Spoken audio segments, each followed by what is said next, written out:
नमस्कार दोस्तों, मेरा नाम है प्रदीप चौहान। बात समझनी है तो पूरी सुननी होगी और सबसे पहले माफ़ी चाहूँगा अपने ख़राब गले के लिए। तबीयत थोड़ी नासाज है, गला थोड़ा सा ख़राब है, तो आज इसी तरह से थोड़ा सा मेरे साथ कोऑपरेट कीजिएगा। आप में से किसी ने पूछा था जय जगत ग्रुप के बारे में और बताइए। दरअसल जय जगत ग्रुप मोटा मोटा मैं आपको बता देता हूँ, डिटेल में किसी और दिन बताऊँगा। वो हैं जिन्हें राहुल गांधी ने इसलिए खड़ा किया था कि जो लीडरशिप तैयार करे, कांग्रेस के लिए लीडरशिप तैयार करे। ये कृष्णा अल्लावरू, मीनाक्षी नटराजन, ये सब लोग उसी की पैदाइश है। और वो एक थीम पर चलते हैं कि हम, ये जो जगत है ये सबका है, न किसी जात के, न किसी धर्म के, न किसी के, इस सोच से चलते हैं और सामाजिक न्याय की बात करते हैं। ऐसे इस ग्रुप से आने वाले नेताओं को सेंटर स्टेज पे लाया जा रहा है। अब मुझे नहीं मालूम वो सही कर रहे हैं कि नहीं कर रहे हैं, वो कामयाब होंगे कि नहीं होंगे, ये अलग बात है। लेकिन जय जगत ग्रुप से दिक्कत ये है कि उनका नारा है जय जगत, यानी सारी दुनिया हमारी है। और ये जो मठाधीश कांग्रेस में बैठे हैं, ये खुद तो अपने दफ्तरों से, अपने एसी से बाहर निकलते नहीं हैं। ये जो आ रहे हैं इन्हें आने नहीं देना चाहते, इसलिए इनके खिलाफ बाकायदा स्टोरीज प्लांट की जा रही है। बाकायदा सो कॉल्ड कांग्रेसी पत्रकारों के जरिए हवा फैलाई जा रही है कि कांग्रेस में राहुल गांधी ने 3 कांग्रेसें बना दी है। एक जय जगत ग्रुप, एक कम्युनिस्ट सोच वाले, और दूसरे ये गांधी नेहरू विचारधारा वाले। कहाँ हैं गांधी नेहरू विचारधारा वाले? गांधी नेहरू विचारधारा वाले होते ये लोग तो मोदी जी के सामने नतमस्तक होते। गांधी नेहरू विचारधारा को मानने वाले लोग होते तो क्या आज ये हालत होती कि कांग्रेस लगातार इतने चुनाव हारती? गांधी नेहरू की सोच वाले तो गली मोहल्ले, सड़कों में, गांव देहात में लोगों के बीच होते, ना कि एसी दफ्तरों में बैठे होते। क्योंकि आप पुराने हैं तो आप गांधी नेहरू सोच वाले हो गए।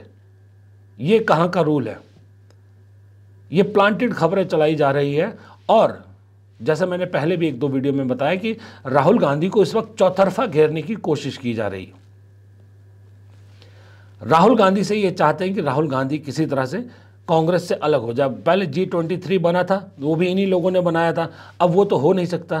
तो इस तरह से गिराया जा रहा है। बिहार चुनाव बहाना मिल गया कि कांग्रेस के अंदर इस तरह से तोड़ो, बाहर मोदी जी और बीजेपी वैसे ही हेल्प कर रहे हैं। लेकिन इन महाशयों को इतना नहीं मालूम। पहली बात तो राहुल गांधी के पास कोई पद है नहीं, LOP के अलावा पार्टी में तो कोई पद नहीं है जिसे छोड़े वो। दूसरा, जिस दिन ये गांधी नेहरू परिवार कांग्रेस से अलग हो गया ना, भाई साहब, मेरे से प्लेन पेपर पे लिखवा के ले लो, मैंने स्टाम्प पेपर पे लिखवा के ले लो, कांग्रेस के 15 MPs भी नहीं आएंगे। कांग्रेस रीजनल पार्टी से भी छोटी पार्टी बन के रह जाएगी। अरे आज भी आधी से ज़्यादा कांग्रेस कार्यकर्ता इस परिवार की वजह से कांग्रेस के साथ जुड़ा हुआ है। वरना 3-4 नेताओं के अलावा मुझे कांग्रेस में नाम बता दीजिए जो कहे कि मैं मास लीडर हूं। कोई बता दे मुझे, अपनी विधानसभा कॉन्स्टिट्यूंसी बदलते हुए जिनकी जो है हालत खराब हो जाती है, वो मास लीडर कहते हैं अपने आप को। मास लीडर वो है, कम से कम देश में नहीं तो अपने राज्य में इतना दम रखिए कि मैं कहीं से भी इलेक्शन लड़ूं, मैं जीत सकता हूं। उतना भी दम तो नेताओं में नहीं है, 3-4 को छोड़ के, फिर अपने आप को मास लीडर कहते हैं। मास लीडर नहीं है, ये कुर्सी लीडर है। और इनका साथ देते हैं राजीव शुक्ला जैसे सेटर, जिनकी क्वालिफिकेशन सिर्फ ये है कि चाहे वो सोनिया कांग्रेस हो, चाहे वो राहुल कांग्रेस हो, चाहे और कांग्रेस हो, ये हमेशा फिट बैठते हैं। इनकी क्वालिफिकेशन सिर्फ इतनी है कि ये कॉर्पोरेट के साथ संबंध बनाए रखते हैं, थोड़ा बहुत जो पैसा पार्टी के लिए ला सकते हैं वो ले आते हैं, लेकिन बाहर मैसेज कुछ और जाता है। दोस्तों, इस वक्त एक बात जो राहुल गांधी के खिलाफ जो सिस्टम चल रहा है वो तो है ही है, लेकिन कांग्रेस के अंदर जो राजनीति हालात है उसकी बात करना भी ज़रूरी है। इस सुबह के वीडियो में आज उसी की बात करेंगे। दरअसल बात इसलिए करना ज़रूरी है कि मुझे ऐसा लगता है कि कांग्रेस के लिए जितना बाहर अटैक करना के लिए हाई टाइम है, पार्टी के अंदर भी कुछ मेजर डिसीजन लेने के लिए बहुत हाई टाइम है। क्योंकि कुछ संकेत ऐसे मिल रहे हैं कि पार्टी जो अपनी डेमोक्रेसी को लेकर लचर बनी हुई है, जो डेमोक्रेसी भारी पड़ रही है, पार्टी के अंदर कहीं उसको लेकर कुछ असंतोष पैदा हो रहा है। खास करके जब चिदम्बरम या फिर उनके बेटे या शशि थरूर, सबसे बड़ी बात, ऐसे लोगों पर जब कार्रवाई नहीं हो रही और ये लोग लगातार पार्टी के खिलाफ एक तरह से काम कर रहे हैं और फिर भी पार्टी इन पर खामोश बैठी है, शो कॉज नोटिस तक नहीं भेज रही, तो फिर पार्टी के अंदर असंतोष तो फैलेगा ही। दिल्ली के नेता संदीप दीक्षित ने तो बाकायदा एक इंटरव्यू दिया है एएनआई को, जिसमें उन्होंने शशि थरूर को क्या कुछ नहीं कहा। उन्होंने तो ये भी कहा कि शशि थरूर को इस देश के बारे में जानकारी ही नहीं है, वो अमीरों के बीच रहे हैं, हाई फाई सोसाइटी के बीच रहे हैं, उसी के बारे में लिखते हैं।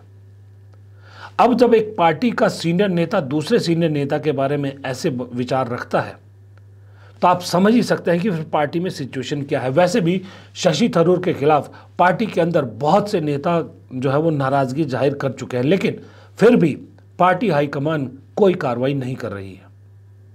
ये संकेत अच्छे नहीं है। कुछ ना कुछ एक मैसेज देना बहुत ज़रूरी है, चाहे वो मल्लिकार्जुन खड़गे की तरफ से आए, चाहे जीएसओ की तरफ से आए, चाहे राहुल गांधी की तरफ से आए, लेकिन ऐसे नेताओं पर एक आध कुछ गाज गिरनी ज़रूरी है, और गाज ऐसी गिरे या ऐसे नेता पे गिरे जिसका मैसेज दूर तक जाए। अगर ये पार्टी छोड़ते हैं, पार्टी से निकालना भी पड़ता है, तो क्या फ़र्क पड़ेगा कांग्रेस को। इनसे बड़े बड़े दिग्गज कांग्रेस छोड़ के जा चुके हैं, उसके बावजूद कांग्रेस नहीं मिटी, तो फिर इनके जाने से क्या फ़र्क पड़ने वाला है। लोग कह रहे हैं कि शशि थरूर अगर गए तो केरल में बहुत नुकसान होगा, जबकि मैं अपने वीडियोस में और केरल के वरिष्ठ पत्रकारों से बात करके कई बार मैं आपको बता चुका हूं कि शशि थरूर का केरल में कुछ जनाधार नहीं है। वो अपनी कॉन्स्टिट्यूंसी को भी, पूरी कॉन्स्टिट्यूंसी में विधानसभा सीटें नहीं जीत सकते।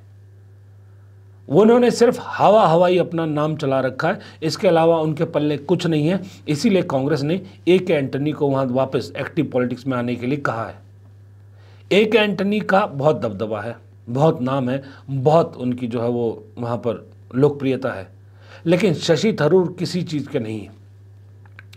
अरे जो शशि थरूर उन मोदी जी की तारीफों के पुल बांध रहे हैं जिन मोदी जी ने उन्हीं की पत्नी के बारे में 50 करोड़ की गर्लफ्रेंड जैसा बयान दिया था, तो ऐसे आदमी से आप क्या एक्सपेक्ट कर रहे हैं। आपको लगता है ये कांग्रेस के लिए बहुत लॉयल होंगे, कांग्रेस के लिए फ़ायदा होंगे, बल्कि ये कांग्रेस के अंदर घुन है, घुन की तरह या दीमक समझ लीजिए, दीमक की तरह अंदर ही अंदर खा रहे हैं। यही चीज़ चिदम्बरम बाप बेटा कर रहे हैं, दोनों के दोनों। वो कभी इधर बैठते हैं, कभी उधर बैठते हैं, कभी इधर की बात करते हैं, कभी उधर की बात करते हैं, लेकिन जितनी बार भी उन्होंने कोई बड़ी बात की है, हमेशा कांग्रेस के स्टैंड के अगेंस्ट ही उन्होंने बात की है। चिदम्बरम फूका हुआ कारतूस है, किसी काम का नहीं है। उनके बेटे भी फूके हुए कारतूस है, वो भी किसी काम के नहीं है, जाने दीजिए। ये जितने फूके हुए कारतूस है, इन्हें संभाल संभाल कर कांग्रेस क्यों रख रही है मुझे नहीं मालूम। इनको क्या म्यूजियम में रखना है?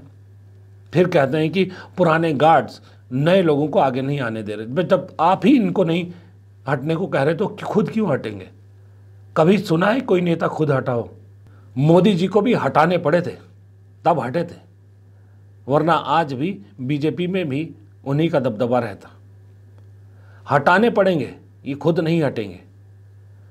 इसीलिए जब ये जो जय जगत ग्रुप का एक वो चल रहा है कि भाई जय जगत ग्रुप जो है वो डोमिनेट कर रहा है, वो इन्हीं लोगों ने चलाया हुआ प्रोपेगेंडा है, कुछ पत्रकारों के ज़रिए। इसलिए इस सिस्टम को ठीक करना बेहद ज़रूरी है और कांग्रेस को इंटरनल पॉलिटिक्स पे काम करना बेहद ज़रूरी है, वरना राहुल गांधी जी ये असंतोष अगर और बढ़ा तो पार्टी के लिए अच्छा नहीं होगा। दो मोर्चे एक साथ फिलहाल पार्टी और राहुल गांधी दोनों ही अफोर्ड नहीं कर सकते। फिलहाल इस वीडियो में इतना ही। प्रदीप चौहान को दीजिए इजाज़त। नमस्कार।